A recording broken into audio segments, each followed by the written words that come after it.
afternoon and welcome to Spoodle Center. I'm your host, Amanda Pryor, here to bring you this week's news from across the company.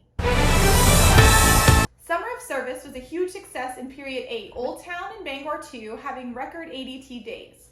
Old Town, Bangor, Bangor 2, and Rockland having record ADT weeks, and Holton, Old Town, and Presque Isle having record periods. In Period 8, we also broke our record average delivery time company-wide with a 27-minute ADT. This week, Holton was converted to Load and Go. Let's go to our reporter in the field for more information. This is Holton 3042. We're here with our new Ready, Set, Go station. This is our Ready station where we put all our orders inside of the bags and we bring them right over here to our set station where we then get all of our size stuff, our plates, napkins, forks, our dipping cups if they have any. And then we just bring it right over to our Go station where our driver will take it, clock out, and then go right back on the road. Back to you. Now to an exclusive interview with Holton's GM, Mark. Hey guys, welcome to Domino's 3042 in Holton, Maine. I'm here with Holton's new GM, Mark, on his birthday. So happy birthday, Mark. Thank you very much. Okay, we just wanted to follow up with Mark on a few things from his last interview. How's it going being the general manager so far? I'm loving it. It's a great opportunity. I'm glad to have the opportunity to do it. Awesome. Now, we see that you got the General Manager of the Week award in one of your first weeks as manager. What do you have to say about that? I'm hoping there's many more to come. I'm sure there will be, Mark. Found it. I'm sure there will be. And then lastly, we're converting your store to Load and Go today. So what do you think of the Load and Go setup so far? The numbers are proving it. I think it's going to work out well. We're sitting here today with a 1-minute load time and a 16 ADT. So we're doing the damn thing. Back to you at the station. And happy late birthday, Mark. Speaking of birthdays, this week, Area Supervisor Heather had her baby girl, Sophia, and Sanford's senior driver, Emmett Summers, and his wife, Savannah, had their baby girl, Emery. Congratulations to both sets of new parents. Now to Presque Isle for a cut test with Deshawn. So every single time I come to a store and evaluate a product, I look at 5 things. I look at rim, size, portion, placement, and bake. So there's going to be several things underneath each of those sections. You have to pass every single one in order to pass your cut test. So the first thing is going to be rim. So for our rim, I look at 2 things, the height and the width. For my height, I don't want it to go underneath here, but I don't want it to go above here. So right here is going to be 1/2 inch, right here is going to be 1 inch. So you want to just hit somewhere in between there, right? We're not expecting any of your pizzas to be perfect, so you have a 2-slice variance. So height, we're looking good. Next thing we're going to check is the width. So when I look at my rim width, I'm also looking at something else. I'm looking at the sauce border. Those two go hand in hand. If your rim is too wide, your sauce border is also going to be too wide. If your rim is usually too narrow, then your sauce border is also going to be too narrow. So those, again, like I said, hand in hand.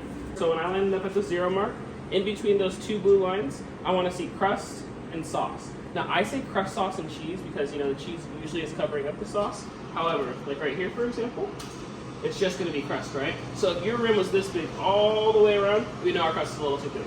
Same thing, 2-slice variance. So sauce border went out a little too far, and then when it rose, it kind of sunk in, or we wiped it off. So I would just kind of say probably work on putting in the sauce border a little bit. But overall, the width we're looking good, and our sauce border would also pass as well. Next, I'm going to look at the size of my pizza. So I'm getting my pizza box touching at the bottom and one side. As long as I can't slide my pizza grating tool through there, that means you have a good size. If it was too small, it would slide through freely. And then on the flip side of that, if it was too big, it'd be up like that. So, size, we're looking good. Portion. How much sauce was on a large? 6 ounces. Good job. Cheese? 7. Toppings for me. Nice. Garlic oil. Ooh, 4 for 4. All right. Distribution.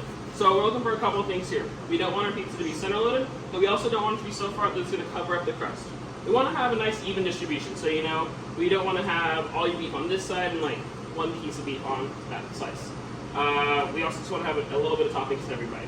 So what do you guys think about the distribution? Good? Yeah, I would say so. And then dislodge. That's going to be like when you cut your pizza and the pepperonis and the hams go into the cracks. Then we use our tongs to pull them out. People eat with their eyes first, right? So if pizza visually looks good, then they're going to be happy. Next, we'll look for bubbles I'm looking for bubbles bigger than half a golf ball. So if I did have a bubble, I'd put it on top and I'd wiggle it back and forth, but I'd also lay it flat. As long as it doesn't exceed those metrics, we're looking good. All right, so I'm looking for a golden brown color. We're also looking for a consistency thing. We don't want one side to be super light, but we don't want one side to be super dark, like it was pulled out of the oven really, right? So we do have that nice golden brown color. And then we have a gel layer and center ice. Do you guys know what creates a gel layer?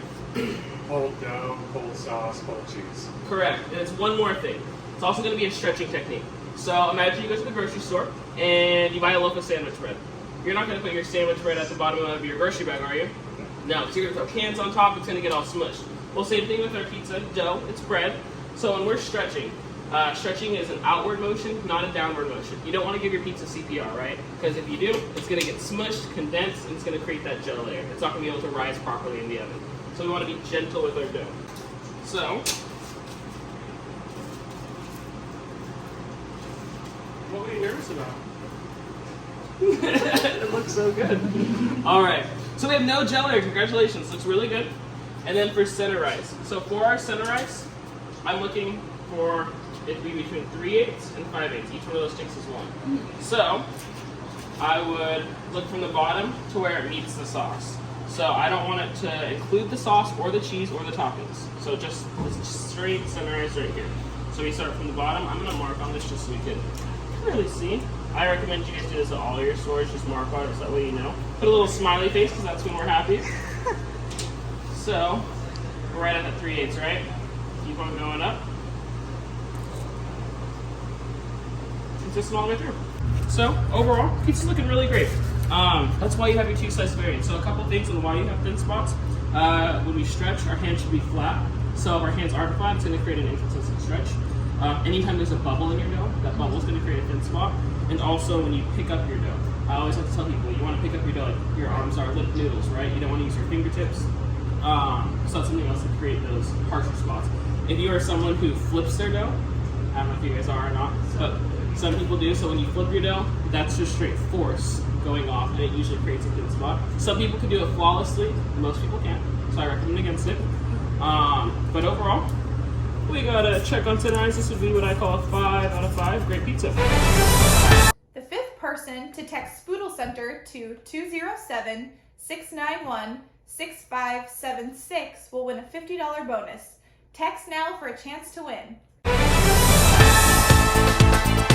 Thank you for watching Spoodle Center. News and highlights from across Team Pryor. See you next week.